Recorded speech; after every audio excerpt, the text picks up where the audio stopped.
How are you? Oh, it's so good to see all of you. I missed you from last week. It's good to see Cheryl here. Hope she's doing good. And I tell you what, you certainly feel much better when that little stent is gone, don't you? I couldn't believe how uncomfortable that thing made me. And when you see the little wire, it's like, that's it?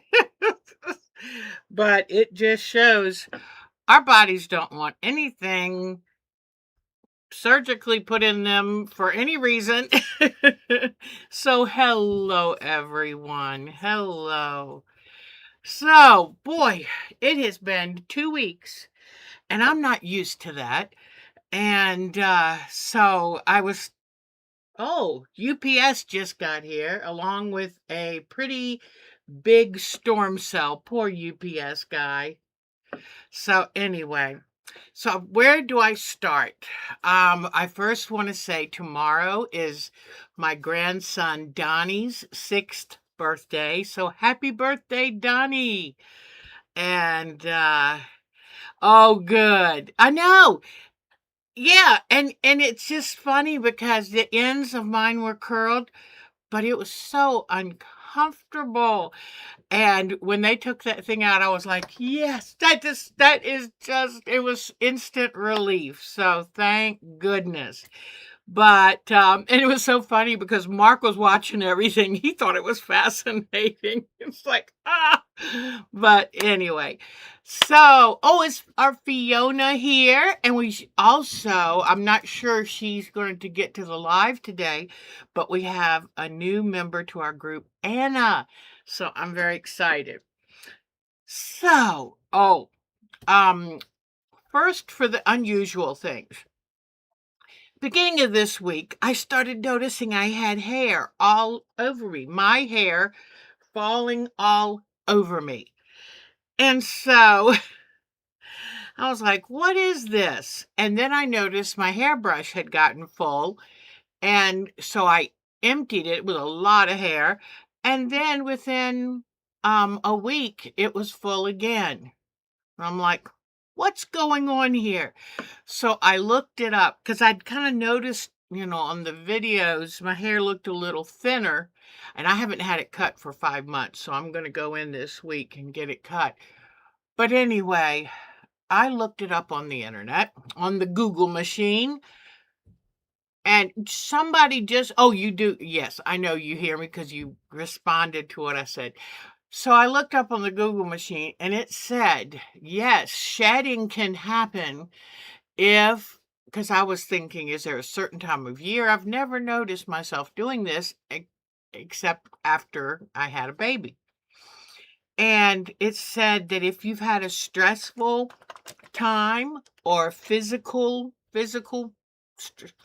stressful time, your hair stops growing, putting out new hair. And then when you get better, oh, it is raining, yay. When you get better, it will shed out as it starts the growing process again. I was so relieved, let me tell you, because I don't want to be bald. You have to get old, but I didn't want to be bald too. So anyway, and my father was going bald in high school. So I thought, I've always worried about that. But yeah, my individual hair has gotten thinner, but she still had, last time I had my hair cut, she still said it was a good amount of hair there. But today I took my shower this morning, washed my hair, and I was towel drying it, looked at the towel, and there's all this hair in the towel. So I just thought I would tell you, if any of you have this kind of an issue, don't panic. If you've been as sick as I was this past spring. So, well, I know. See, that's the thing, Marcia. It's like I run hot all the time. If I had to wear a wig, oh, I would be one miserable person. But we love our Marcia. I want to give a shout out right away to our wonderful moderators, Miss Jo and our Marcia. And sorry, the last time we had a show, Miss Marcia, I we had a blip in the electric or something. Somehow I had to start a show over, and Miss Marcia, we lost her then, and I'm sorry about that because we love you. There you go. Make a fancy turban. But it was just, I'm sitting on the couch looking at my shirt going, oh my gosh, what is all this hair? And so anyway, but I'm quite hopeful that it's just because when I had the pneumonia, I hardly ate for a month. I found like a little brief paragraph of a diary that I kept the first week I got sick, and I talked about that all I could eat was a bite or two of applesauce.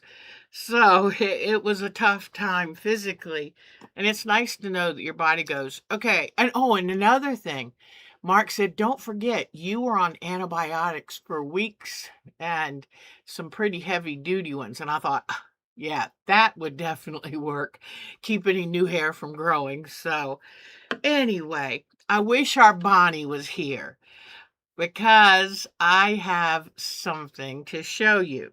Our Bonnie, so even if she's not here right now, she'll see this later.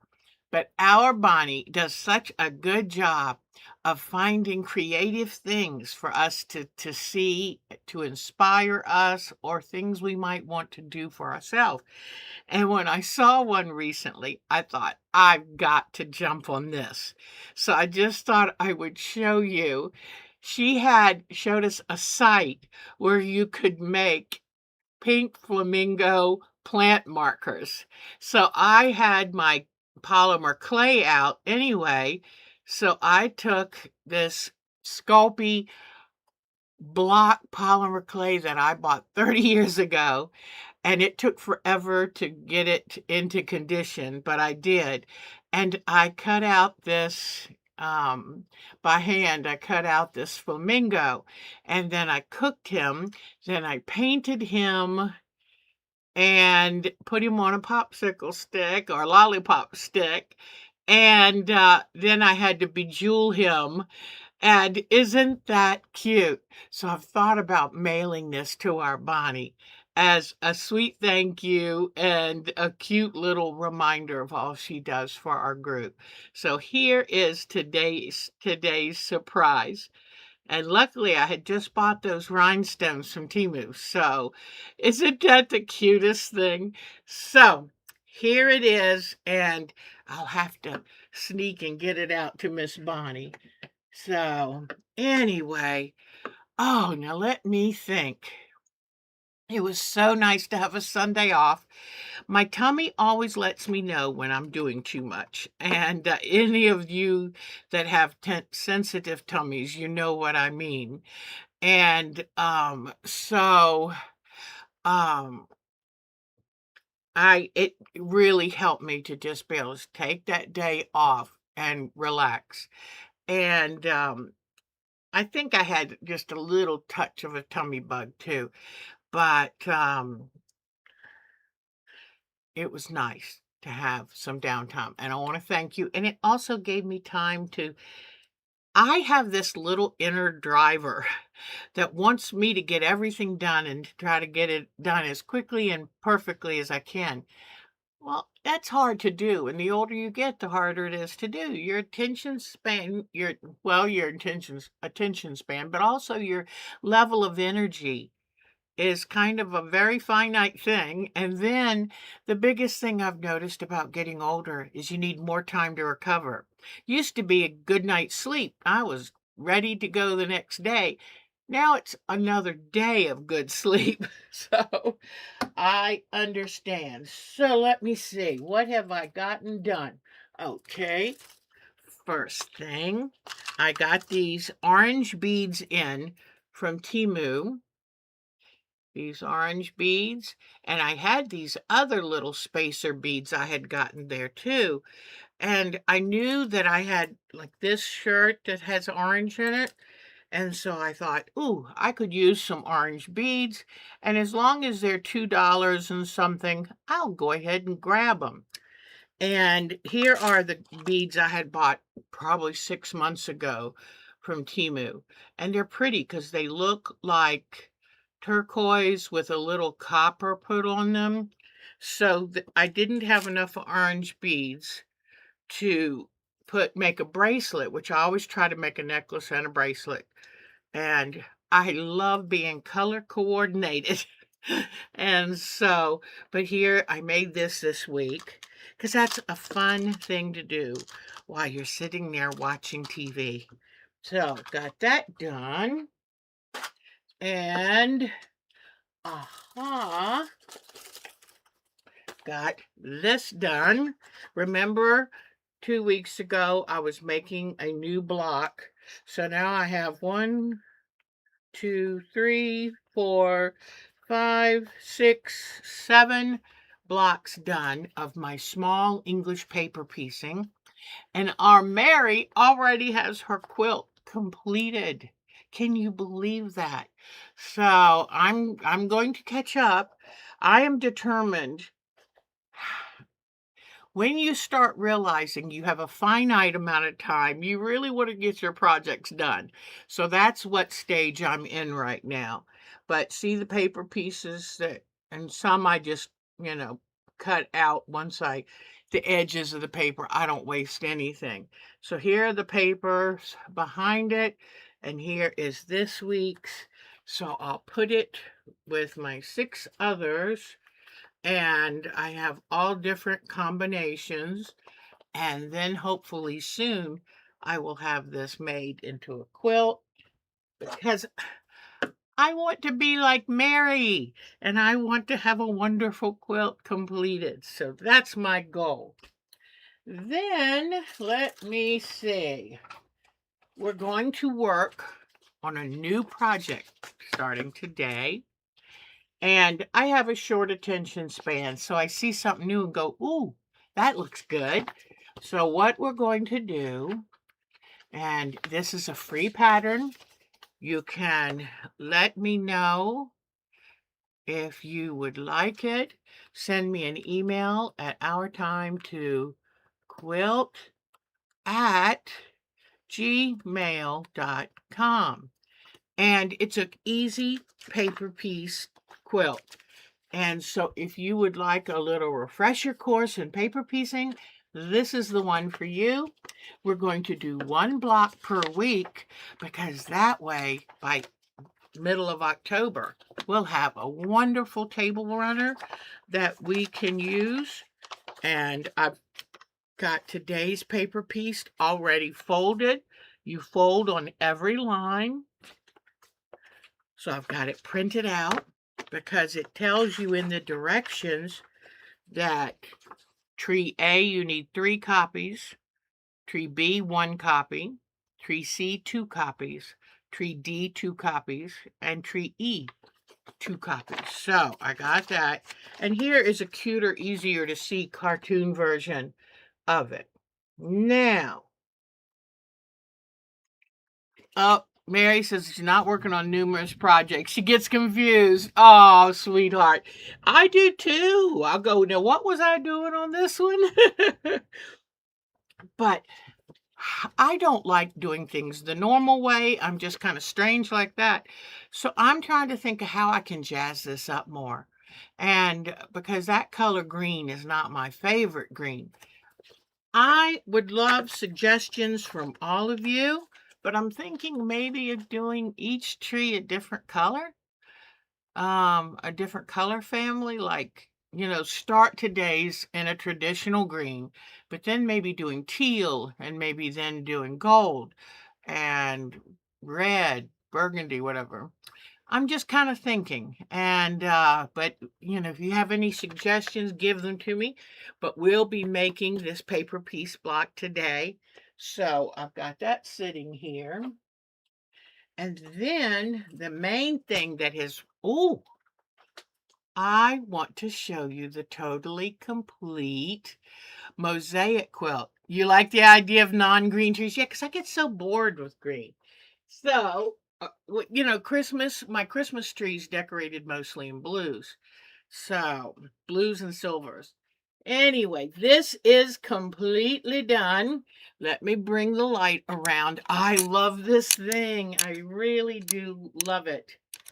So it's completely done. It's quilted, it's bound. I um I found my other centers and sewed those on. And I'm not sure if this is where the butterfly's going to live, but right now he is enjoying that flower right there. So I kind of wanted him on a flower, but Mark said he hides one of your pretty flowers. And I said, well, he's supposed to be enjoying the nectar. Thank you, hon. This was a work of love. I assume I put at least 500 hours in this quilt. So this was a work of love. And doing all of the hand beaded. In fact, I'm going to bring this over to the close-up camera. So let me switch over. Here it is. All right. So bring this down just a wee bit. Here is the one that I made to stand out a little more. And you know what I did? I still felt like it didn't look thick enough, so I put glue down in among these and dropped just the red beads to make it look fuller. And I think that looks really good. And then any of these that were a little loose, I took and glued those into place. So hold on one second here. Okay. Good, good, good, good. Okay. So here are those. But as you can see, that is nice and puffy. And so is let me see if I can show you, because I stuffed under the petals and then stitched. So see how they have a slightly 3D look? So this one is all complete. Just need to, and you can see how I kind of tucked and made this look extra puffy. Kept it in just where I wanted. And I've got to tell you, I don't know if Polly is here, but oh my goodness, Miss Polly, my arthritis really suffered sewing those things on. That was so tough to stitch these because I didn't want to stitch all the way through. I didn't want to stitch all the way through, so I had to stay shallow. This hurt my hands. So this is a very special quilt. This is a one-off. But here's my butterfly. It's been stitched into place. I re-glued my antenna, but I'm going to remember what Dolores told us and zigzag over a thin wire so that the antenna stays stiff. But it's holding its shape really well. I'm even contemplating taking the liquid acrylic sealer and brushing it on just to keep it so. Oh, I forgot to ask Mark to take down the quilt. I'll have to show you that quilt next week. I totally forgot. But anyway, but it's holding its shape pretty good. And so that's why it's on this flower this way.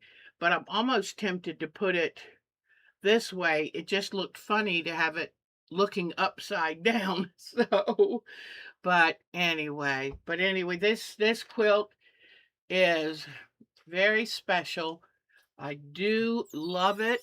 It was definitely a labor of love. I love doing the mosaics. And of course, I had to add a whole lot more work than just mosaics to it. But I love it. I really love it. So anyway, just thought I would show you. This is now done. This is one for the history books. I'm full of it today. Watch out. But I'm just so tickled. All right. So now, let's see. Okay. Oh, now let's see. What you won't believe. Well, let me come back to the main camera. So, as usual, a new project, especially when an old project's getting a little boring and a little painful to your hands, I always look forward to a new project. What's Mark's favorite color? Mark, hi Mary. Um, he loves black, silver, and red. Those are his favorite colors. Sounds just like a guy, doesn't it? And so, an idea for future 3D sewing. A few petals on just at the base, so make and sew the petal before attaching. Interesting. Yes, yes, so that you could well, that's what I wanted to show you with my, sunflower quilt. I made some of the petals double faced so they could stick out. So that is nice. Oh, you're looking for paper piecing is so oh, good, Miss Joe. I'm so tickled you're gonna be working with us on that. Wonderful, wonderful. Thank you, Cheryl. And butterfly, isn't that butterfly fun? Oh, I've got to tell you this because I always try to tell you my oopses as well as my successes because the oopses are how we learn. Remember I told you make sure when you're sewing that butterfly, because it's all thread, and I put it in a hoop and I put it, in fact, I think I showed you. If I see that little video I made, I'll show you again. But I try to use zigzag stitches so it's at least for the base, so it's easier to tie them all in together because the um the stabilizer you put it on will be washed out. And now I only wash it half out. I'm very careful to leave a lot in because that helps it hold what when it's wet, you mold it and let it dry and you can shape it that way. But so you try to overlap, overlap, overlap. And oh, that's a good idea, Miss Joe. In fact, you know what? You could use something like that with fall colors and make a fall table runner. I mean, it's wonderful once you start thinking outside the box, then all kinds of ideas come to you. But, anyway, when I was doing the butterfly, it was like, make sure you connect all the sections, because once the stabilizer's gone, it'll fall apart if you don't. So you can't make it like this beautiful, smooth, whatever. It's got to have the zigzag base at least. And then since I wanted this to have longer stitches, straight stitching, I did that over the base. Well, when I wet it, it really drew up. Sometimes they will really draw up if you do a lot of stitching. And I kind of wanted it to be a little bit bigger again, which tells you if you're going to do a butterfly like this and you know which way you're going to be stitching on it, make it a little longer that way so it won't draw up as bad. And but anyway, so I had wet it and I was molding it, and I thought, I'm gonna try to stretch it gently, see if I can make it longer because it was coming out a little squatty. And guess what? As I'm trying to stretch it, the threads started to separate in certain places where I hadn't overlapped it good enough. I was ill, thinking, I don't want to start all over again and make that thing again. I said, well, we'll figure it out later. Just let it dry. Well, all I had to do was when it was done, I took black thread and I just gently whip stitched the places together. Not where you fold it and make a seam, but just come up and down, just carefully as it lays, at the direction it laid, and just to support it so it didn't come apart any further. You can't even tell now. So you can fix almost everything with your arts and your crafts. So just remember that it's not all lost. All right. So now we'll go to our newest project, which is a mountain landscape for 2026. So I'm naming it 26 Mountain Landscape. I said I wanted us to have a nice and easy landscape because sometimes I get so involved with them and make them so long that people I wasn't in the mood for something. I mean, after finishing the Mosaic, I need something quick and easy. And with this hot, humid weather, I don't know if y'all are having it, but it's so frustrating, Miss Mary. But Oh, good, Miss Joe. Yeah, you had to be precise. Linda Williams is there. Linda, I hope you're okay with this storm that's coming through because I heard Guilford County mentioned. But we just had rain and a little bit of thunder. We made it out fine. So, but anyway, one thing I did, which I sometimes forget to do in my haste to start something, here was the original drawing. Couple things. This is another oopsie. The lake should not have gone up like this. I wanted it to make it look like the lake was wider at this point, the creek or stream wider at that point. Well, you can't do that visually on a horizontal plane because water finds its level. And if you're pretty much eye level, it's going to be straight, no matter how wide it is at that point. So when you do your lake, don't have such a crank up right there, okay? It needs to be, hold on. It should, I flattened it more. So it can still have a little bit of, it can still have a little bit of a jiggle around it, but water finds its level. So you'd have to look over from the sky down to see it's wider. It's a little bit of a tricky thing right there. So that was one of my oopses today. And I did find that I when I um, made 4 separate sheets and enlarged it, some of my edges didn't quite meet the way they should. So when you tape your 4 pieces, if you make it the size I made it, when you tape those together, you might have to redraw a couple lines and just use a marker. Make it very obvious where the line is supposed to be to meet up, and that will go. I was kind of in a hurry, I guess, when I designed this. But now, on the good news, I was thinking, okay, I know that when a mountain is farther away, you're looking through more of the atmosphere, the air. So the faraway mountains get lighter in color or more gray, okay? Then the closer they get, the darker and the more vibrant they also get.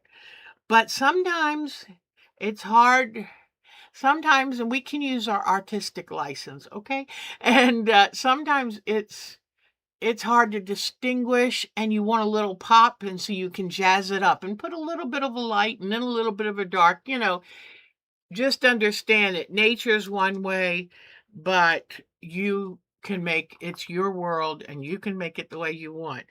But what I did is I took my paper pattern. That this is the small one. The bigger one is 4 times bigger. So I divided this into 4 and enlarged each section. So I took my original small pattern and said, let me do a mock-up.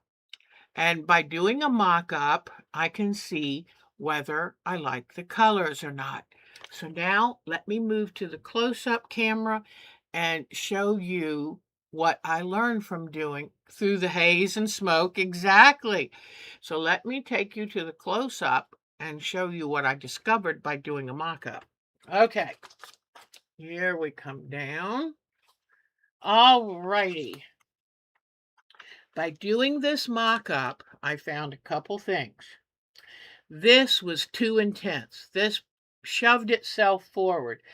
Yes, it had the lighter spots in here, but these darker spots just pushed it forward. It looks like it should be closer than these mountains, okay? Now you notice on this one, it's just what it should be. Okay, because this one in front definitely looks closer than this one looks closer. So I was doing better on this side. Don't worry about this being so dark because I used a light area of this for the mountain. I just loved this is a tree branch fabric, but I loved how it made the crags of the mountain stand out. So, and then I had to put a lighter one here because the sun set. This is the little sun. The sunset is going to make these right here lighter. So I realized I had a little problem here. But this one, definitely too vibrant. It's not even the darkness, but the vibrancy. Because in some ways, this is a darker fabric. But see how it's very grayed out? Perfect. And I love this here. I love the little lines. I just thought that's a cool color. Now this is a wee bit dark, so I said I need something to continue that, but that's a little too dark. Then this is supposed to be my tree line along the lake. And see, this is where I discovered the lake looked weird popping up like that. That's not how you would see that lake. So I realized that's a problem. Then this didn't look as much like tree line as I wanted because the spots and blobs were a little too big. Then this right here is just, I think, too dark. And so those were some of the problems I had. Down here, things were pretty good, but not enough contrast. This is supposed to be the edge, what's growing at the edge of the lake. And I thought, well, Deb, if it's growing at the edge of the lake, it would be a little greener, I think, than that because it gets moisture from the lake. Then this one almost blends right into it. So this was worth the time because I learned I had to change things up. So I'm going to get ready and show you what I changed up. I got so much done this week on it because I was loving it and fascinated by it. I got so much done on this that I'm going to have to show you how I did it by starting again. So I'm going to put this aside and show you what I came up with. Let me come back to the main camera. Love this part. I love that my son gave me this stream deck. It's great. All right, ready? Here it is. This is what I have so far. Okay. Here it is from a distance.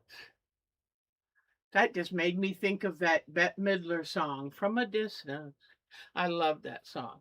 All right. So, yeah, true. That is exactly. Oh, Mary's got her brain going on this. Let me tell you. Good job, Miss Mary. Detail. Back to detail. All right. So, the last time we met, I was trying to paint this sky that I saw. In fact, hold on one second. Um, um, um, um, um, um, um, um, I saw. Let me come to. Let me come over to this. I wanted to show you the sky that I saw that I absolutely loved. Come on. Come on, mouse. Where is it? Okay, here it is. So I want to go to, okay. I want y'all to know Mark does such a good job of setting up my um my workspace. It makes it so much easier on me. He's my doll baby. Okay, let me see. Summer landscape. Okay. Let me get to this. All right. So the sky that I loved is this sky. I saw this sky and fell in love with it. I don't want this over here. I don't know how to get rid of it. Okay. This is the sky that I fell in love with. I said, oh, if I could do that sky, I'd be so happy. And I want you, let me see if I can enlarge it. I love the quilting on this. Look at that. It is really, I'm fascinated with it. So who knows, we may do some of this kind of quilting. And I love that it's the same coloration on the water on that lake water. That is just so beautiful. Looks a little more subdued, which it would be, and a little less precise. It should be a little bit ziggity zaggity if it's on the water. But I thought that sky was beautiful. So now, keeping in mind that sky, I'll show you. I first was trying to start making that on the last show we did. And I want to show you something. Can you see? Let me pull this lamp over. I want you to see if you can see the shininess. See that shine? That is because at first I had the textile medium too heavy. I should have had half water, half textile medium. Because what happens is it puts like a plastic coating on the fabric. That's not a good thing. Now, it was on the bottom, but this is what I started. But I didn't really like it. And, I don't do my best work on the camera. So just understand that. So what I ended up doing was cutting myself another one of these pieces of fabric and went upstairs and worked and worked and worked. And this is what I came up with. Okay. So here is the sky that I did. Now, at first it was too light. It may be a bit too dark now or too intense, but at first it was too light. So I let it dry and I came in with my Inktense pencils and blocks and all of that. And some of you might not know English. This is an English company, Derwent Inktense. These are pencils that for the lead have dye. It's this fabric dye that's made in the lead. Now these are pretty expensive, but they are such a quality product and nothing is like them. So I have blocks of that too, where it's not a pencil, but it's a block. This is what I came up with. And like I said, I had to work it twice to get enough intensity. So what I'm thinking of doing is like the other one that showed the, here, my trees are just pinned in here. I didn't have time to get these sewn down. But I'm going to show you exactly how I sewed everything, what I've done to this point. And then I'm going to start from scratch and show you how I accomplished this. It was so easy. It worked up so quickly. So let me bring the camera down. And I was thinking of putting this tree in front because one of them is going to come closer to the front and the other one's going to be a little bit back. And the back one's going to be a little smaller than the one out front. But I double checked some references, and trees that are up front are lighter colored and more detailed. Trees that are further back are dark. They're in the shade of this tree and they just are darker. So I said, okay, turn these around, make this fabric a little narrower, and these are just pinned in place. And on the bottom of this tree, it's going to fan out a little, but this one, I have it so it's kind of arching up just to give a little bit of a difference. But let's start at the top. So I worked on, boy, that sun is bright, isn't it? But I had to enlarge this piece. Normally, you can see right here, it would have stopped about right there. But I loved this sky that I recreated so much that I wanted to keep it. But what I did is this. Places where I wasn't as attached to it, I took out about 1.5 inches because I can feel where it's folded underneath. So let me see if I can show you. So I just made a straight seam across, pinched it up, made a straight seam across. So that got rid of 1.5 inches. Then down here, I noticed I had too much orange and I wasn't happy with it. So I did the same thing here. This one I had to trim off because the extra fabric underneath was showing through. It made it like a dark stripe there. And then I used a piece of white fabric, double thickness, for the sun to make sure I could get some good white to come through, because trying to do ink tints with white is challenging. But I may go back and try to touch up here just a wee bit, but so far, let me go to I'm going to take you to the original. There's the original. And oh, one thing I want you to notice, by having such a vibrant sunset, then that means it's a little bit later in the day. I can see now where I'm going to put some reflection down here in the lake. But looking at this again, I see that. See, I'm always changing. Doing the artwork is always evolving as you see it in real process, but it now tells me, yes, I'm going to come in here and just very lightly do. I don't want to do too much, but here is, oh, that's apple green. Don't want apple green. Let me get my other ones. Now, hopefully these are the pencils. It's easier for me to work with the pencils here. Okay, so I got confused with this one. These are my two good yellows. This is lemon sherbet and this one's sun yellow. So the sun yellow has a little bit more gold in it. Now, while we're working in this area, I want to show you something.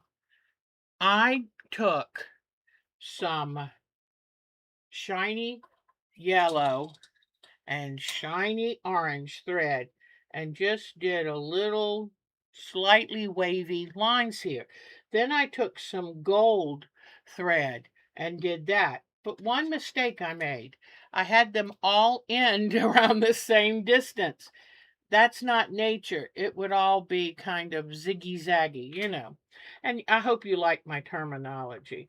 But by doing this is going to remind me to make the lines more random.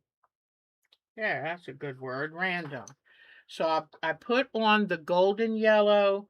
Now I'm going to come back with the bright yellow, the lemon sherbet. Make them kind of go random. Don't start and end at the same place. Now let me try one more thing. I'm going to come in here with a little bit of this fuchsia color to mimic the sky there, and a little bit of fuchsia color here. And then I am going to get some oranges in here.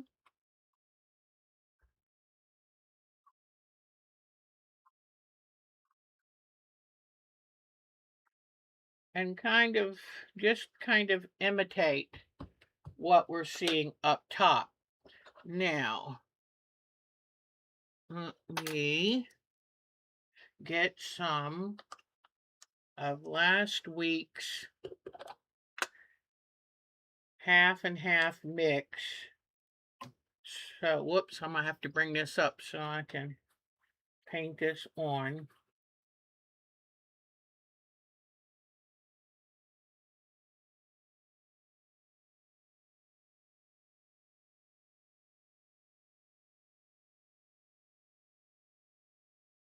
Let's see if I have done. Now, one thing I don't like is putting the yellow on top of the blue fabric. Makes it look green. I don't like that. Yeah, that looks green.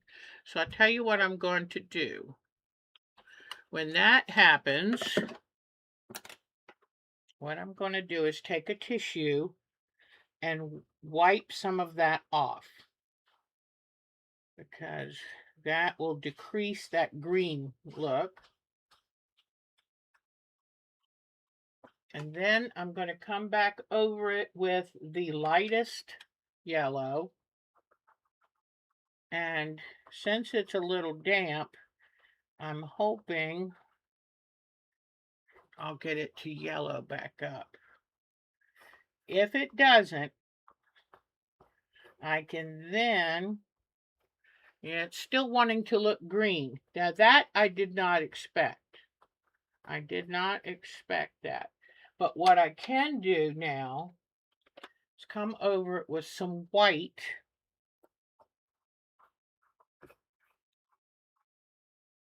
Lighten up some of that green effect. And then let me get a blue. Let me see if by adding some blue, I can get rid of the green. Let me get a different blue. I'm looking for bright blue. Let me see. Sea blue. Let's try sea blue. And just go over where it was looking green. All right, so be careful when you use ink tints on the different color fabric, because it's going to give you a different look. What I may do for this, if worse comes to worse, what I can do then is come over it with maybe a white acrylic a little bit and kind of try to soften that up. But let's move the camera back. I'm going to stop adding to it right now until, now where I had a little, let me get myself, I had a little wet white rag. Let me try something here. I keep these handy when I'm doing any of my crafts. They're wonderful. And I just throw them in the toilet. I mean, not toilet. I put them in the garbage can, not the toilet. That's what I was trying to say. Don't put them in your sewer system. Okay. Now, I'm going to do one more thing. I have a bright blue somewhere here, and I have a deep indigo. Let me, maybe my bright blue, sea blue, bright blue. Okay, let me see what can happen when I try to go back over this with the blue.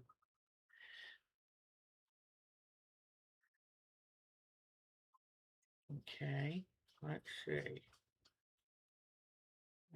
Yeah, that looks better already. From where I am, that looks better already. Okay, now, just put a little lasting blue here, lightly, because it'll leave the mark of the brushes. Okay, so what I'm going to do, that is pretty good. And then come in here with my white again. Now I'm going to let this dry before I add some more yellow on it. Once it dries, I think I can go back over it carefully. All right. I think I can go back over it carefully and try to do some more of that yellow. So that was really interesting. I've never had that happen before, but it makes sense that blue and yellow looks green. So now let me put these, and I just wanted to tell you too, if you have a pack of these, there's these ink tints, ink pencils. If you have a pack of these, you will use certain colors more than others. Let me show you my block pack. You can tell I've used these a lot. Any person who has these kind of art supplies, they get a little messy, but you can see I use them a lot. But, and then this has to dry. Let me see. Oh, and I had to clean off my iron today because remember last week when I said don't iron on this stuff directly with your iron? I got to show you these little things in a second. So I'm going to put just clean fabric here. Let's see if I could dry this, what I painted.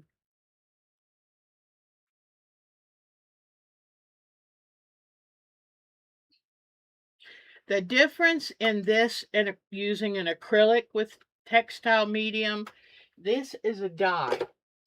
It gets into the fibers and it mixes in with the fibers. And so just remember that an acrylic paint would sit on top. This gets down in, and that's why I had that color change. But yeah, I want to get some more yellow there.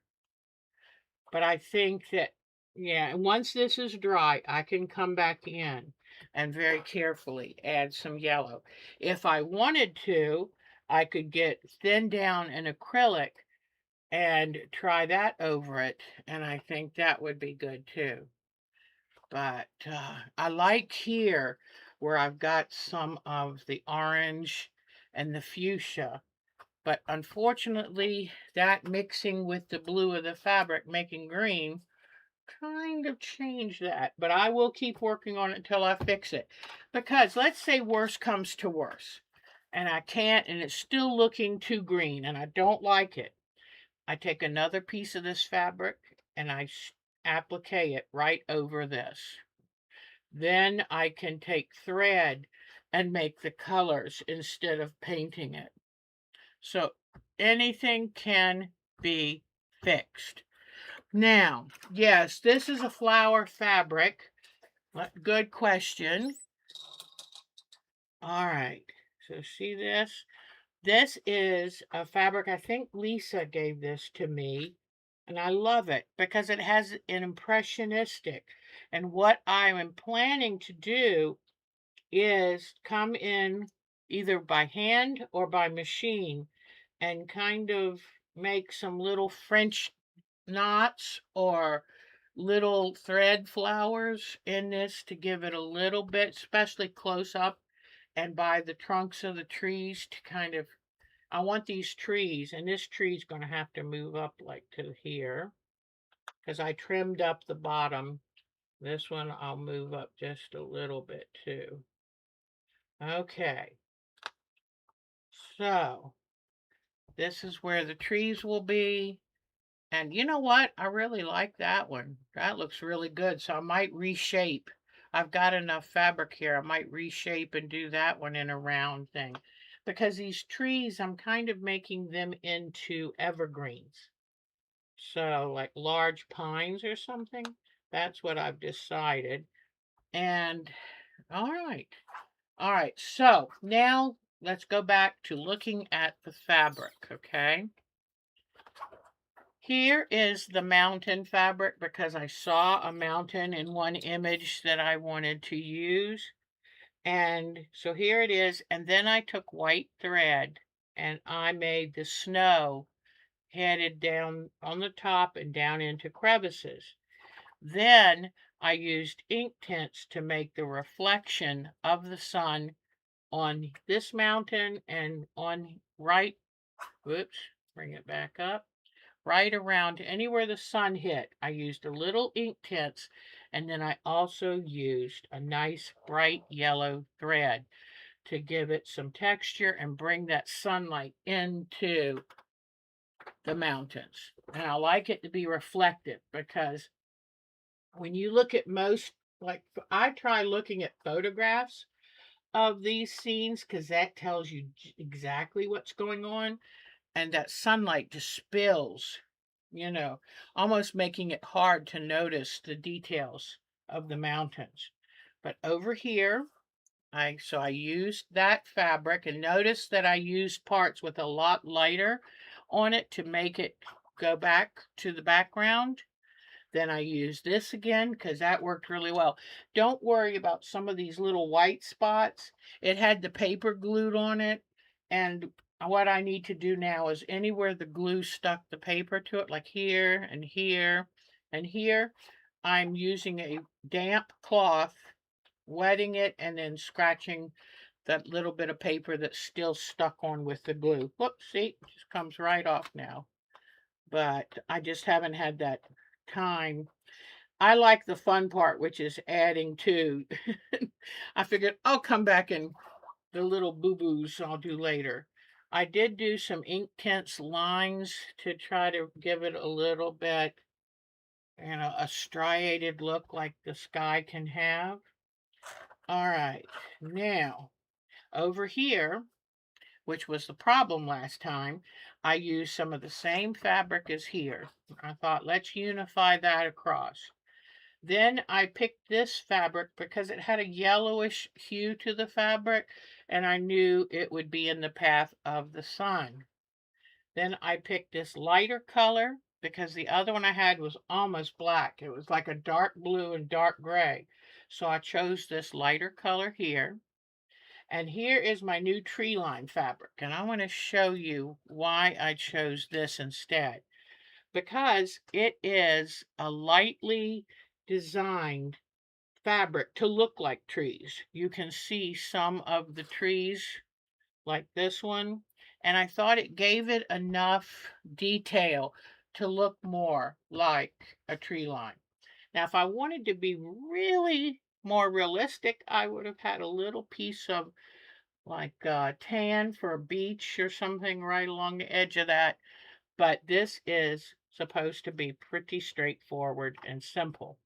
Here, instead of that very dark green I had before, and I transitioned these together, because this side's going to be covered by tree branches. So this side's going to have tree branches to break this up.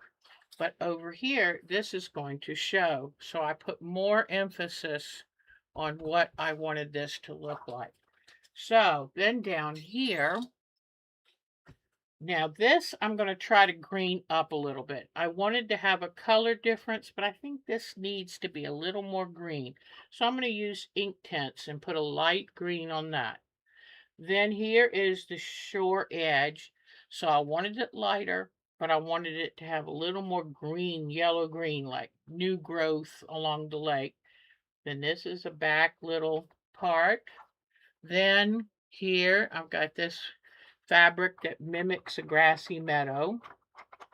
And then here is, just to have the striations to show the progression. And so I'll show you what I put over here. I did this. This is a darker. This is darker of this, like the dark areas of that.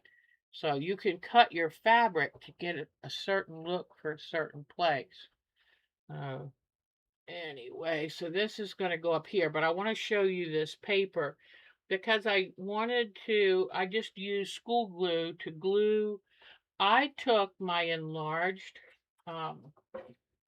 enlarged paper and I cut it apart into pieces. So I knew I wanted to make it very easy. So here's up top, page 1 and page 2. Page 1, page 2. So you can see I cut out the pieces that I needed to make the mountain ranges. What? Oh, okay. I see right here. This is the mountain. Whoops. Nope, you can't see.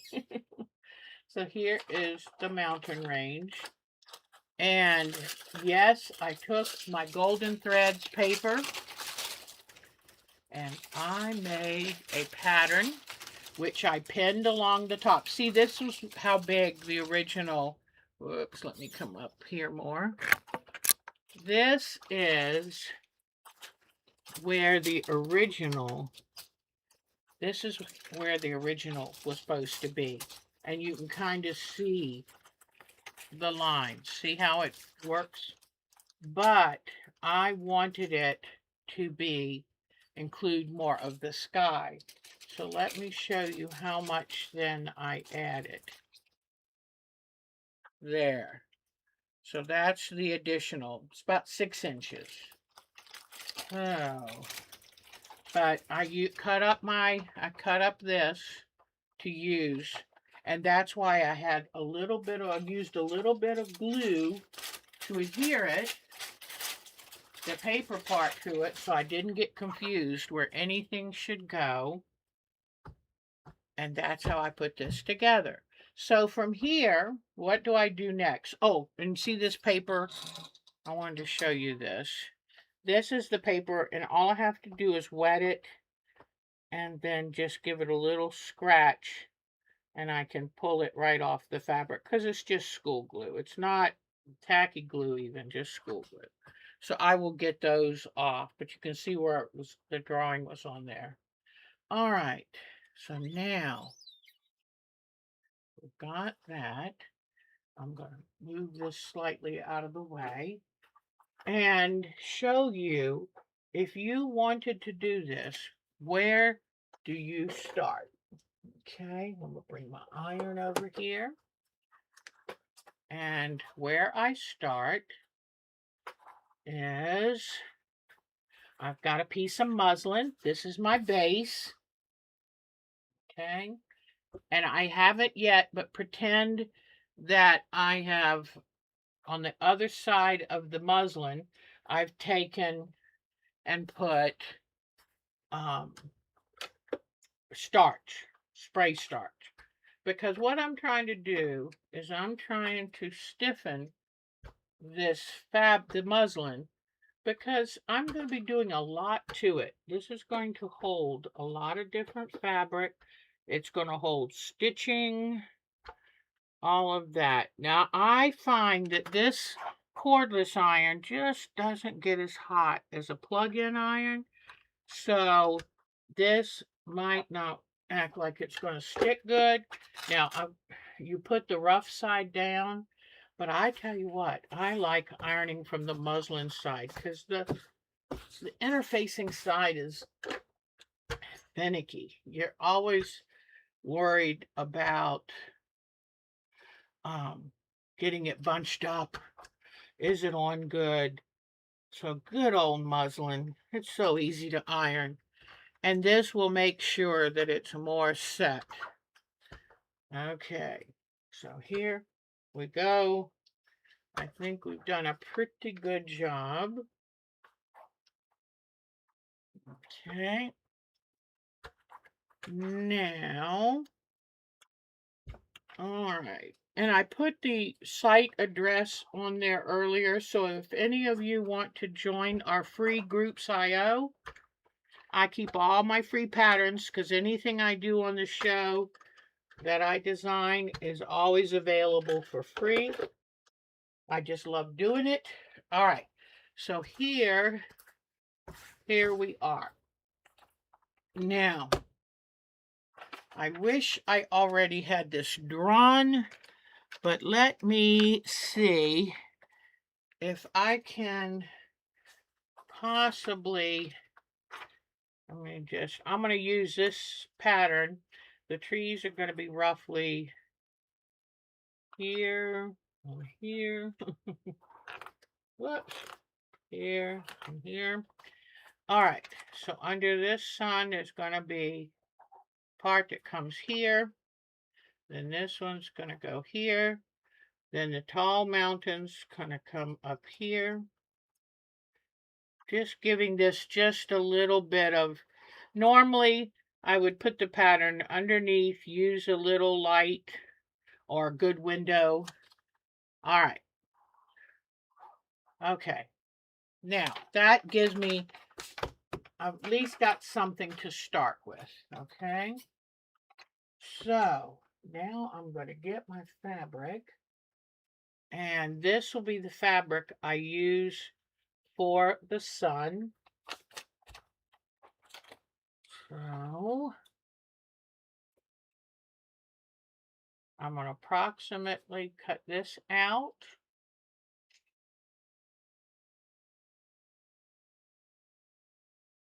Okay.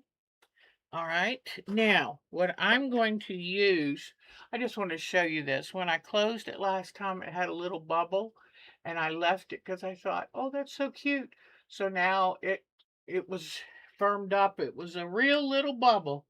All right, so with this, I'm going to take and use a tacky glue. You can use a school glue. And let me tell you what I'm going to do. Normally, norm I just want to put some glue to hold it in place, but do not put glue near any of the stitch lines. Now, with my other son, I did stitch it and turn it inside out so there's no raw edges, but I don't want to take that time with y'all here and do this. So I pretend I had already sewn that, turned it inside out so there's no raw edges. What I'm doing with this quilt, there are no raw edges showing, okay? So now the next piece, I'm going to take this pattern right here and I'm going to come in, I'm going to cut it on the line because you need to keep it accurate for the next piece you cut. And don't worry about the trees. The trees are pretty easy to figure out where you want those. So I'm cutting mainly the mountains. I'm not worried about the trees. Okay. And I made it a little more ziggly zaggly at first, but I can't do that right now. I got stuff to do. All right, now let me find the pink that I wanted for that mountain. It should be right here. There it is. Okay, here is the pink for that mountain. So this is what I do. Just keeps it easy. Now, for this one though, I'm going to want good old school glue. Okay. So, let me bring the light back over here too. All right. So, here is the fabric. I like that it's a nice pale part. Here is the pattern piece. What I need to do with this, whoops, let me bring this back a little closer. What I need to do with this is cut out a 1/2 inch extra here, a 1/4 of an inch extra here, okay? So first I'm going to take and just put a couple little dots of school glue. Now, if you do it right away and don't let it really dry on the fabric, you won't have the problem of it leaving a little paper behind. Okay, so I'm just going to, this just tacks it down. There we go. Now, while I'm here using this fabric, I'm going to come in and I'm going to come in here and cut the other piece out. There, right on the line, okay? Oops, and I got to get that mountain done too. Okay, so let me cut this mountain out. All right, let me get this pink piece.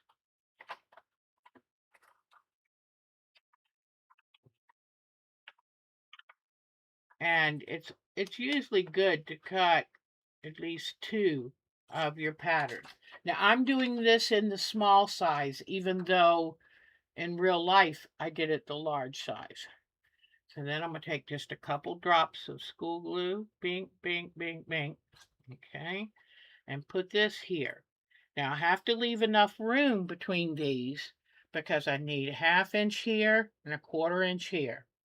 Now I'm going to take, and where is my snowy mountain fabric? I tried to bring all my scraps down here so I would have them. Snowy mountain, where are you? Here's snowy mountain. All right. So now I'll cut this one out because I've got to have this in place as well. But the main thing is, even if you have to make a post-it note and put the post-it note right where you're cutting the fabric, say, add seam allowances. because you want no raw edges, okay? So now this one, I want a lot of the light fabric, so I'm going to put this up here. Just put a couple little dots, okay? And put this way, okay? Now, so then you cut a 1/2 inch at the bottom, and it doesn't even have to be perfect. Like that's great. All right, get rid of that scrap. Then this one is got, you want it to go with the outline. So 1/4 of an inch up here, and you want to actually do the real outline. But this is how easy this is. If you can cut and paste, you can do this. So anywhere where it's got a sharp little indentation, give it just a little nip. Don't go as far down as the fabric, but leave this be.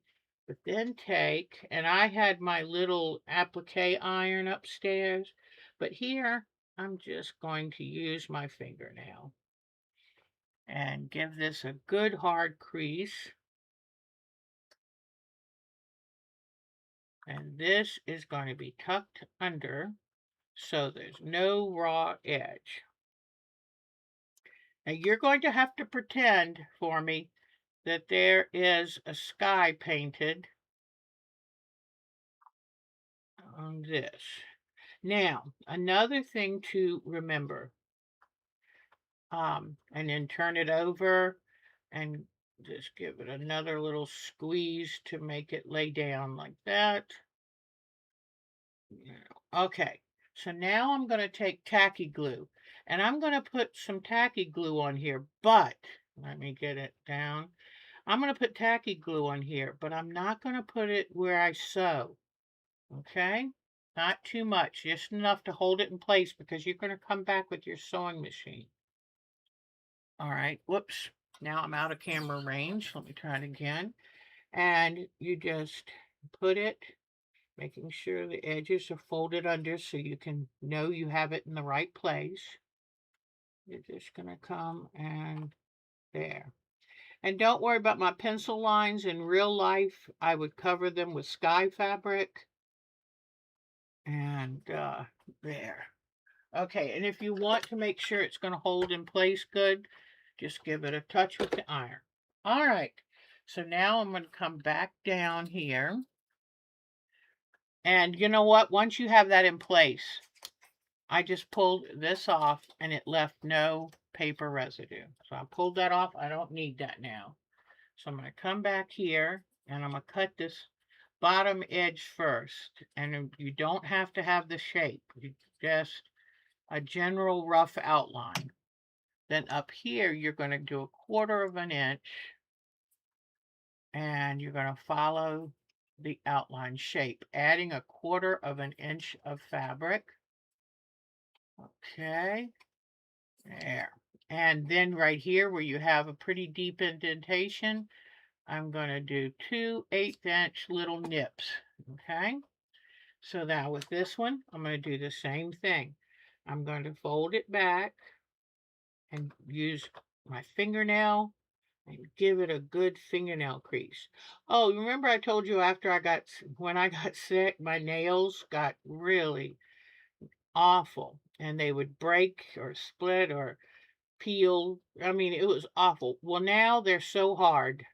You wouldn't believe I could probably open a bottle with them. So just remember, if you get a little sick, things in your body change in response to that. And that's just life. So don't panic. It doesn't mean that's the new normal. All right, I'm just going to quickly tap this down because I want this to look good when I put it up against the other pattern piece. And then down. Okay. So now, since I've got this, I'm going to use tacky glue for this to hold it in place good until I stitch it. And I'm going to come in here like this and lay. Now let me look. I want to make sure I've got it right. I think this is pretty good. All right. And Let me see. Or does it might need to go down just a touch? Yeah. All right. And then I'm going to give this a little tap with the iron to hold that in place. So, but you see how easy this is? Oops, and while I'm here, let me pull off that paper because I don't want to have to peel paper off the fabric later. The first ones I left in place too long. Okay. This one wanted to dry. Oh, I ironed it, that's why. Okay, so if it leaves these scraps of paper, I'll just wet it and it'll come right off. It's just school glue. It's not permanent. Okay, so I'll get that off a little later. Now let me do this next piece. 1/2 inch along the bottom. Because I don't want to have to worry about not having enough fabric. Oops, did I put the wrong piece. Or did I? Yep, I put the wrong piece. So let me peel this off. This is going to go on the other side. All of a sudden I was like, something doesn't look right. And 1/4 of an inch, follow the top curvature like this. Okay, go back down, come back up. All right, now this is going to go here so I can let it run long at the end. All right. Give it a little nip, a nip, and a nip. All right. Then I'm going to come here and quickly. So this is just to kind of show you how easy this is to do. And I know that you would be very good at this. Okay. Bring this down. And you kind of, you can iron it like this. Just fold it back until you see the edge of the paper and stop. Now I'm just going to do a few. And remember, put tacky glue only where you're not going to sew it, because tacky glue has a much firmer adhesion. Okay. This got left on just a little longer while I was doing the other piece. But you'll be able to get that off very easily. Let me give it a little light tack down. So now I'm done totally with this pink fabric. So I'll move that out of the way. Don't want to keep your area very neat and tidy, because let me tell you, it can get cluttered pretty easily. All right, this one comes right under here. Let me get my tacky glue. Do a couple. But see, you don't even have to be at your sewing machine yet. You can just be at whatever desk or table you like working at. So now here is, we've got the sun. We've got the snow-covered mountain. But now you've got these two. So let's see. Yep. In fact, you know what? I made it bigger. Oh well. But I'm hoping that kind of shows you how you go about cutting your fabric and placing it in and tucking it now. And then what I did with my original, let me bring this back, but hopefully I've done enough to show you that way. You could, I guess, yeah, you could use, that's a good idea, Dolores. You could use freezer paper if you wanted to. I was just doing everything fast and having fun. But here is the original. And let me show you. I first was thinking of hand appliquing it down, but I was having too much fun and I wanted to get it done. So now let me bring the light back over here a little more, but freezer paper would work great. Now, would you put the freezer paper underneath or on top, Dolores? That's a good question I would need to ask. what I did is I used similar fabric, pardon me, similar thread color to the fabric, and I did a small zigzag, not a heavy satin stitch, but a small lightweight zigzag. I have this number 6 zigzag, and it's kind of an offset zigzag. I love it for this. So, and then you can, don't forget, I like to kind of outline some my work. I was looking to see, I like to outline the different pieces of my work, so you can come back with a micron pen, or if you wish, you could zigzag with a black thread. But I thought, no, I'm not ready to make that decision yet. So I matched the thread color, which wasn't that hard, because then you just zigzag along the one edge and you do any color that's like that, and then you come along and, but let me see if I can show you really closely. See it? It's kind of an offset zigzag. I tried to stay right by the edge. And then here's the one I did in a purpley blue, periwinkle, I guess. And here is, oh, here is where I started using the micron. Okay, I actually did. I wanted to see what it looked like, but I want to make it kind of delicate. So here is where I started using the micron, and just be careful with your hand. In fact, I used the micron here for this mountain. And I might take and go, if this is not white enough or bold enough, I might put some textile liquid and water and a little bit of white acrylic, and just with a fine brush, kind of brighten those up a little.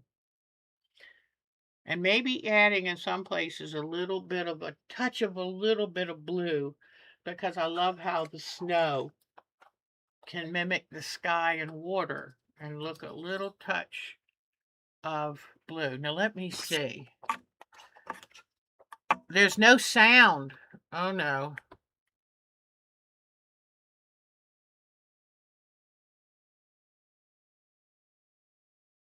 Gotcha. Okay, good. Yeah, because I hate reversing the pattern. I love this because it was so easy. Can y'all hear me? Because hopefully, I think Dolores heard me ask that question.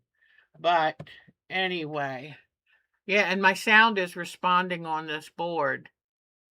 Hopefully, it's working. But I just wanted to show you, this is a simple landscape. And, oh, here we go, right here. These, I included this with the pattern. And what we're going to do is, I'm probably going to do some stitching on,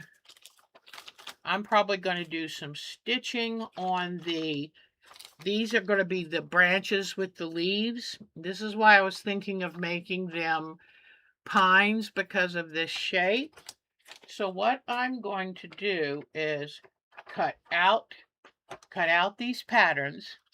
Okay, see, and this, let me show you. This is going to fit across maybe about right here. And it's supposed to just be a silhouette of the branches of these two trees where they intermingle. And they go on up, then each tree, at some point they have their own branches because they're small enough, so I've labeled them. And then they have a top. Pardon me, hiccups. They have a top for the tree. So what I'm going to do is cut these out on the paper. Then I'm thinking of using very dark silhouette fabrics, okay? Because the sunset is the dominant feature here. So if you've ever been camping, you'll see that you lose the color as it gets darker. And it's called the gloaming. I love it camping when it's that time of day. So I'm going to use these two very deep saturated colors. And so what I'm going to do is cut the pattern out. And I'm going to leave up to a half an inch. After I cut this out, when I put it, decide what fabric to use, and I probably use the lighter color for the lower branches and the darker as I go higher up the tree. And I'm going to leave a half inch around each pattern when I cut it out of the fabric. Then I'm going to take that piece and I'm going to iron it onto the Heat and Bond light, because I've had very good success with sewing through Heat and Bond light. So it's not as sticky, it's not sticky at all, and it's not as thick as the Steam-A-Seam, okay? Even the Steam-A-Seam light, because they gummed my sewing machine needles terribly. But each of these pieces, it'll be cut out of the fabric first. And when I cut it out of the fabric, I cut a half inch around, just to make sure I've got plenty. And then I take, because you have to tuck under every side of the leaves so that there's no raw edges. Then I will take and iron the back on this onto the back of the tree branch and leaf pattern. Once I do that, oh good, it was you. Okay, I'm sorry it was you, but good. I'm glad there's no problem. And then this way, when I tuck it under, it means that this, I might cut the exact size of this, so that when I tuck I think either way it's going to stick on this. So then what you would do is maybe put a little school glue to hold the finished edge on. Because let me show you, if I put the Heat and Bond, whatever, by the time I iron it like this, that the heat and Bond is going to hold this part. So I might have to do just a couple little touches of school glue when I put these in place. And they're going to go right here for the trees. Okay. They're going to go right here. So it'll be like branches. And I'm thinking of doing the lighter near the bottom. And as it goes up the tree and gets farther from your eye, it will go to the darker. So, or I might do one tree, like this tree here. Anything that's exclusive for this tree, do it in the lighter one. And then do the darker one for the tree that's in the shadow. So I might play around with these. And this is where, so often I draw you a pattern and say, this is what I'm thinking of. But when it comes to the actual practice of doing it, I might change my mind. And I might end up cutting this in half that's going to represent this tree, and or make another one in darker that's going to represent this tree and offset it a little. So these are always works in project, and I reserve the right to change anything that works for me. It makes me happy. Okay. I definitely am going to do something about this green. And it may just be that I get some more of this fabric and carefully applique. I've got a bigger section of this fabric, but I can applique this in place and then carefully try. I guess I would end up using my acrylic so that it wouldn't just start looking green. Because I don't like that. It makes the lake look muddy. I wanted it to be a little bit of a reflection of the sky, but not muddy. So I can always add this. And you know what I might do instead of using any paint at all is just using thread and let the thread speak for me. I had already started with the yellow, orange, and then the gold. One memory I have from camping, because I've been a camper since I was little, is watching the sunset on slightly windblown water, and it looks like gold just glistening all over the surface. So I love having reflections in the lake if I can. All right, so I think the more I think about it, the more I think It would be so much easier just to cover this area.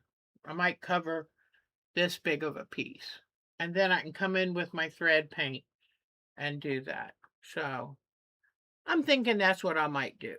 But okay, so then when I'm done with that, at some point, I think I would, if I'm going to add any flowers by machine or hand, I would do that next.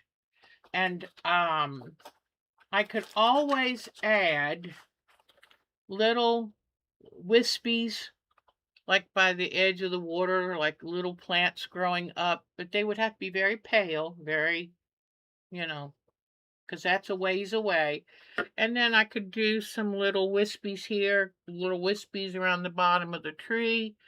And then I might want to highlight a few little light stems and maybe some either by hand, do some French knots for the flowers, or come in with the machine and do, see what kind of decorative stitches my machine would have. Then I'm going to take the trees and I'm going to just do a little bit of, copying the print that's already on, or do some lines up and down, some little wood type lines on the trees, just where it shows. Then the silhouette of the leaf, I will come in with matching thread or slightly darker, and I would kind of give it a feeling of a leaf shape. Let me show you again the sky that I used.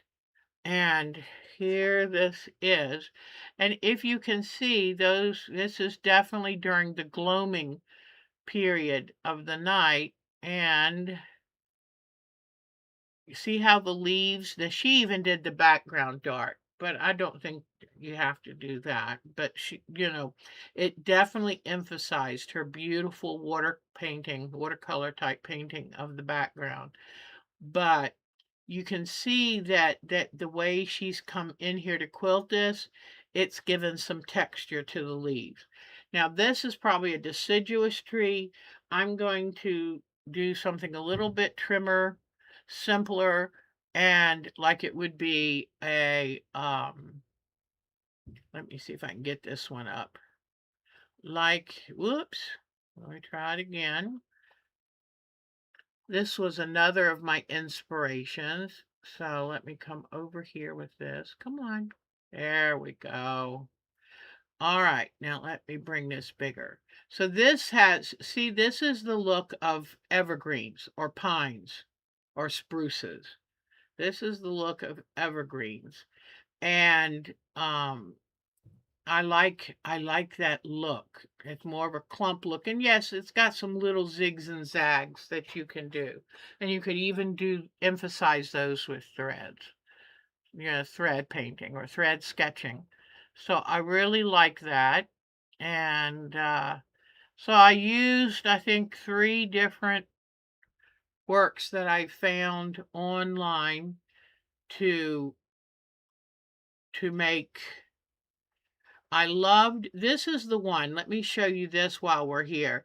This is the one where I said they kind of broke the rules of they did the real pale back here, but then they popped this one in, which is very dramatic. Then they went light again, but it works because it bounces your eye around and it makes your eye happy. Now this is a cool thing. They put a few little rocks, but you know what? If you really think about it, that's a little far away to actually see the rocks, but I like the little plants, the little rushes in the water. But this was one that kind of made me think, well, play with the mountain ranges, play with them. This is so pretty with the pastels, very pretty, and pronounced but still pale. And I love this is all embroidery. Isn't that the cutest? I love that. So that's why I haven't decided whether to have let me see what else I've got. I don't know whether I've decided to have, oh, this one. I love this one. And it's very, very simple. And now her most her brightest fabrics are here. That's an artistic choice. But it's also the green land is right around the water, where this might be a little bit more desert-like. But I thought that was just beautiful. And I do like all of the quilting, so I will be working on that. And here is just, I wanted to see what it would be like to have a floral up close. That's really nice. This was my snow-covered mountain inspiration right here. Very, very pretty. So some things I use nature, something like photography, some things I use artworks.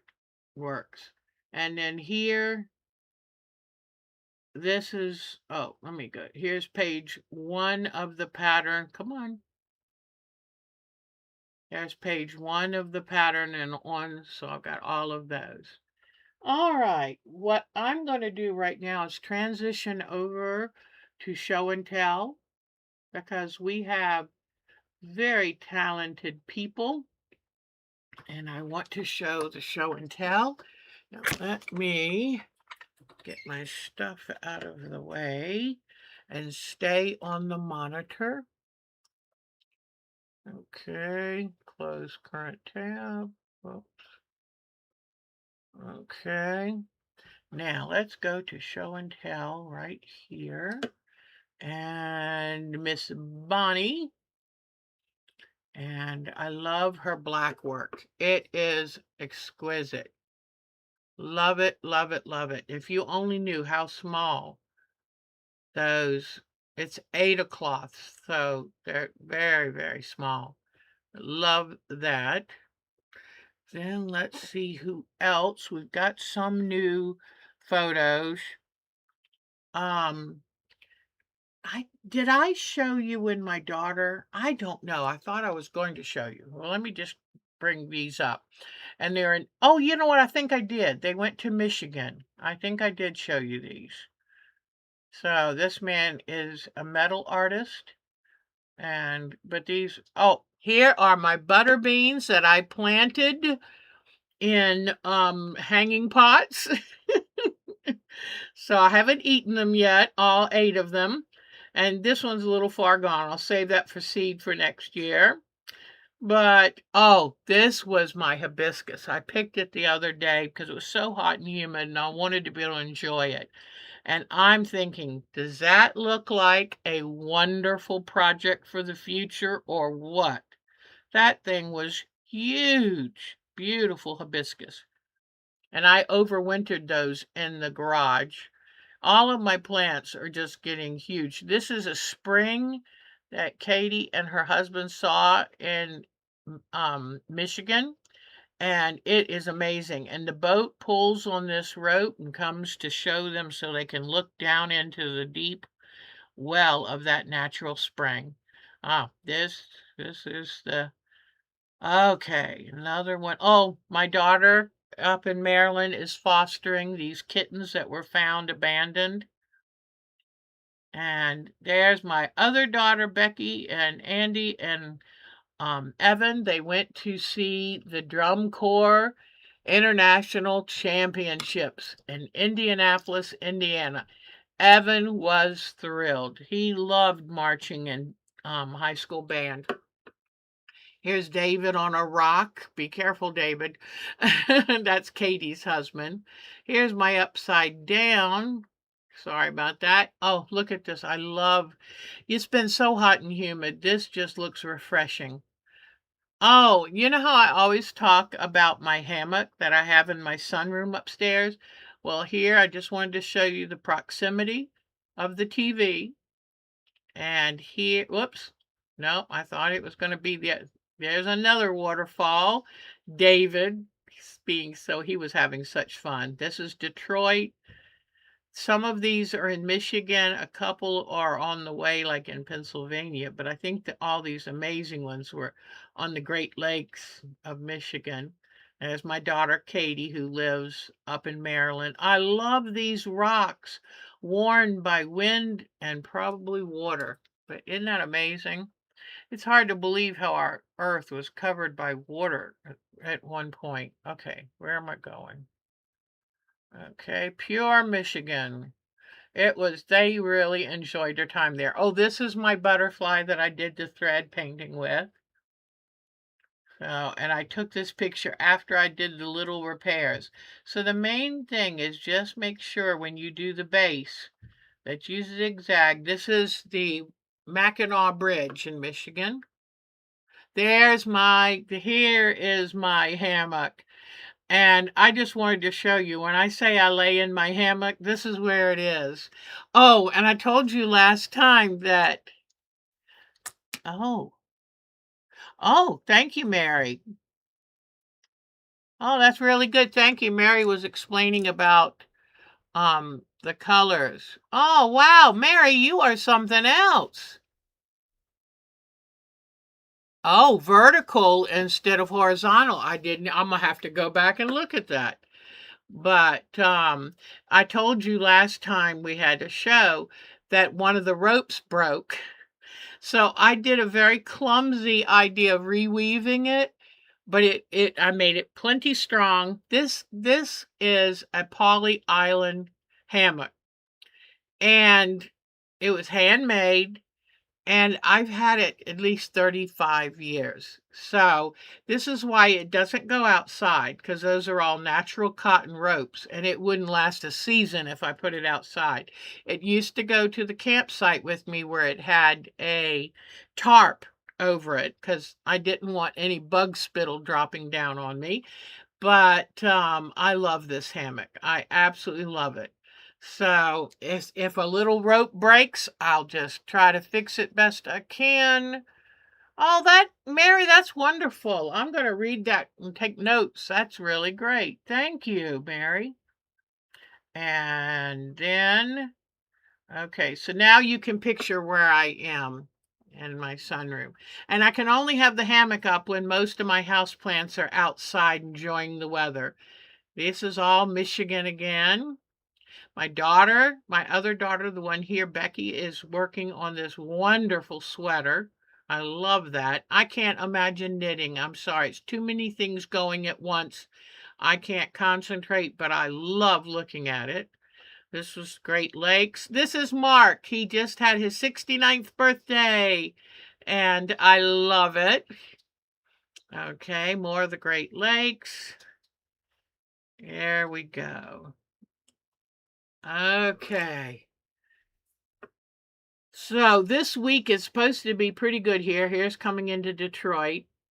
Oh, there's another shot of that kitten. Isn't that amazing? Oh, Mary, you really taught me a lot with that. I'm looking at that. That's exciting. So the kittens are wild, and she's having to tame them. And okay, now let me see. I think our Debbie sent us something else. Let me get my cursor over there. And here her new one is, and it's gorgeous. Look at this. That's the chandelier, but I thought there was another one. Debbie, did I miss?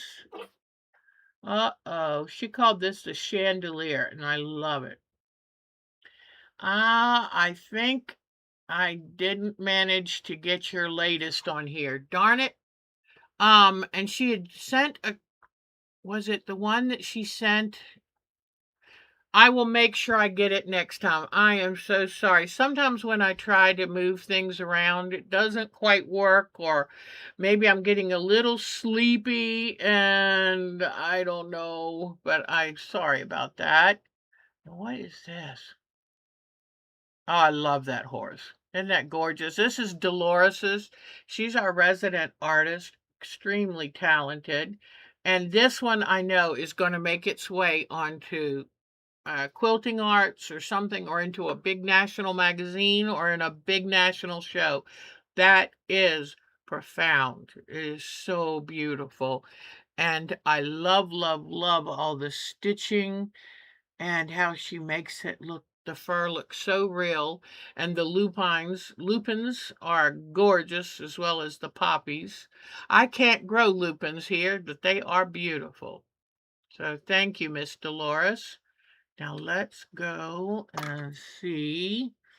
Fiona, one of our new members, sent me her work. She just retired. I think her last day was maybe a week and a half ago. She lives in England, and I cannot wait to see more of her work. Look at this. She is not a newbie. This woman has talent, and I wrote and told her I'm so glad that she joined our group because we love the inspiration. But isn't that beautiful? I love that room. All the glass. Oh, I love that. What a view. Look at these wonderful purses. I'm trying to decide if it's some kind of beadwork, but I think it's needlepoint. So I think that's fiber art, all of it. And it's gorgeous.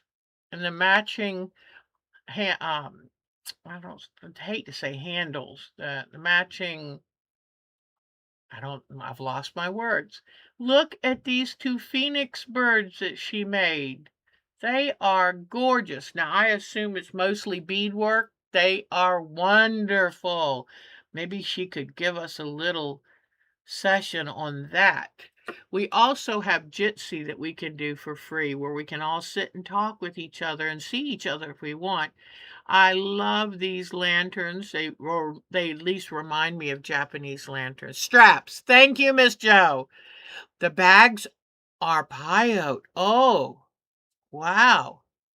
Wow. Oh, we're going to have to talk to her more about this. That is beautiful. I love the colors and the way the fabrics were fussy cut. Look at this. Good old kaleidoscope. She did a wonderful, wonderful job. Isn't that just beautiful? Way to go. And she did a color wash. Isn't this wonderful? I don't know when she did that. I did my color wash a couple years ago, and they were all the rage, and they are wonderful. That's why mine stays up behind me all the time. And look at her kitty. Is that too cute? And this looks like a Bargello quilt, and I love that. So, oh, I just love her home. That's just beautiful. And look at all of her stash of supplies. Very nice, very neat. Yeah, look at that. Looks like a Bargello type or needlepoint look. So, good job. Okay, now let's see who is next. Joe Sows. Oh man, I apologize too if I have somehow don't I thought I had a new one from Miss Joe, but I don't see it. So I'll keep looking.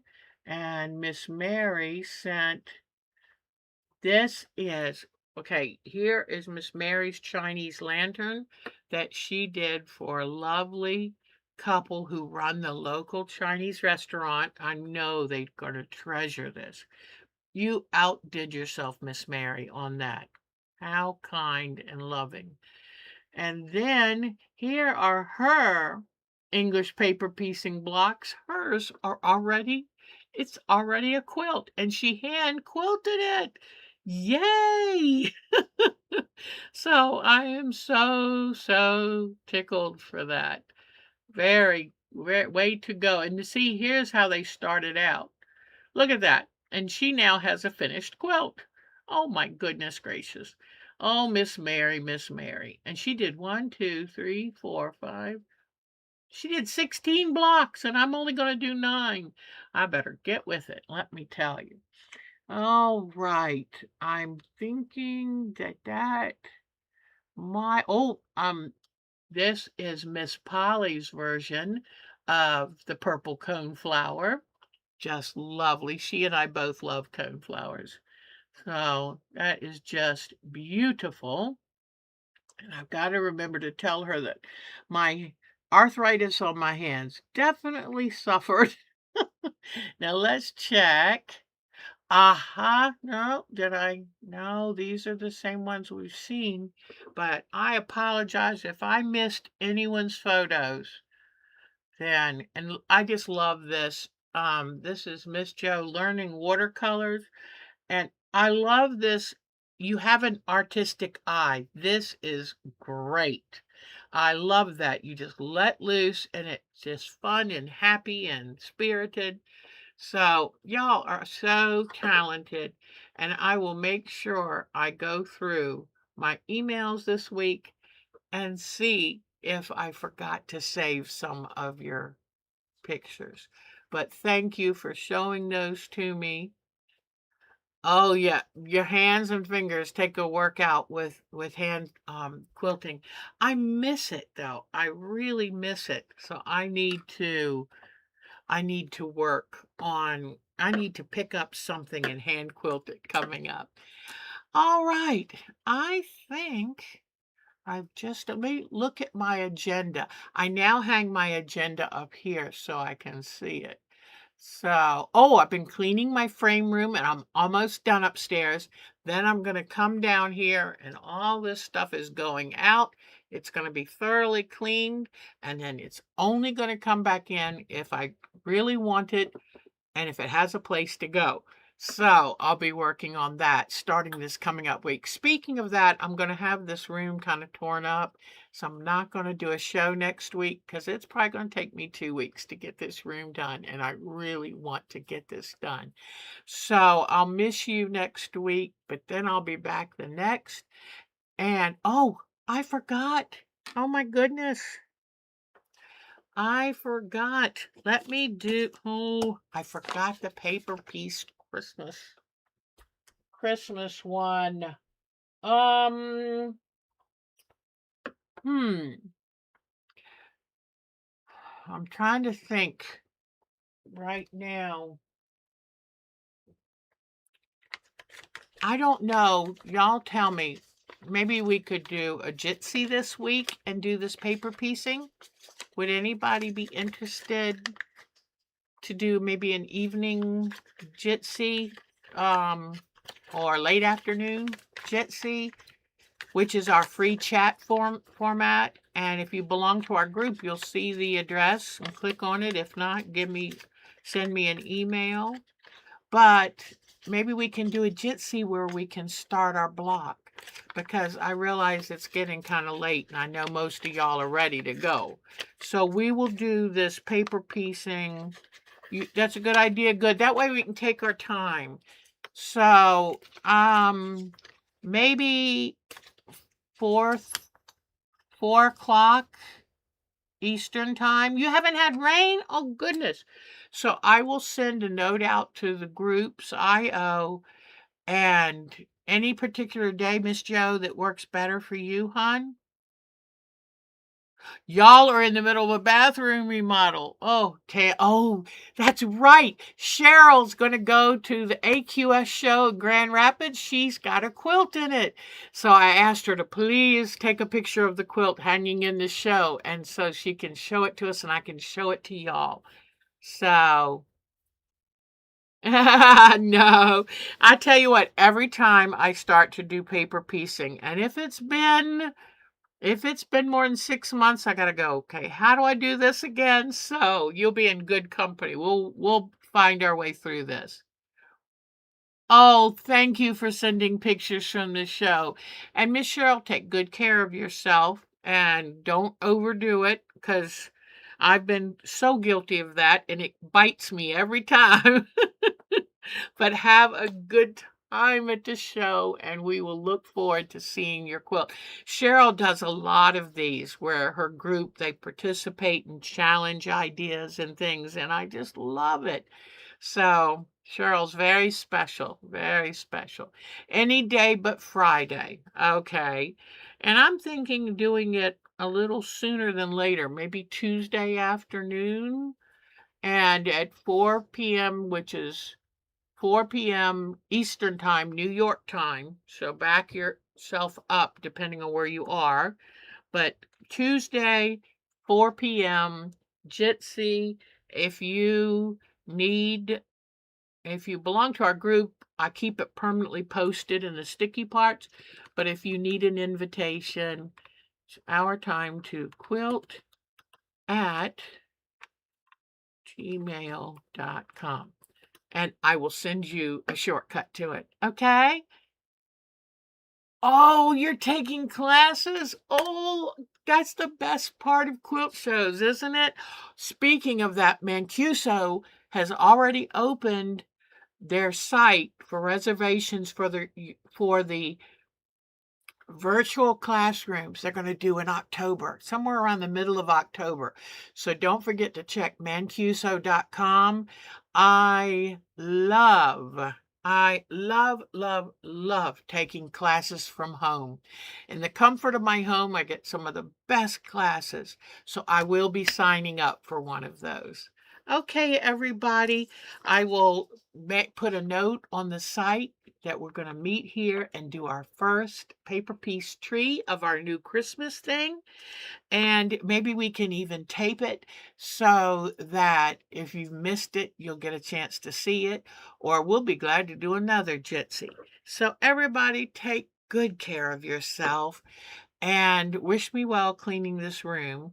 And I'll be back not this Sunday, but the next one. And so maybe Miss Joe and I might make 2 of the paper piece blocks so we don't get far behind. But y'all are the best. No, the regular piece, Mary. Mary was asked if her wonderful Chinese lanterns are paper pieced or not, so they're regular piece. Well, Cheryl, you have so much fun at your quilt show, and I will see you all in 2 weeks, unless you want to join us on Jitsi, where we tackle paper piecing our Christmas table runner, although I'm going to make it to put on my guest bed, I think at the end of my guest bed. I've always wanted to have a holiday thing when guests come, and my son and his 2 little kids will just appreciate it. All right, everybody, have a great week. You are the best, and do something special just for you because we depend on you. So take good care, everyone. Bye-bye, everybody. Y'all take good care. Bye-bye.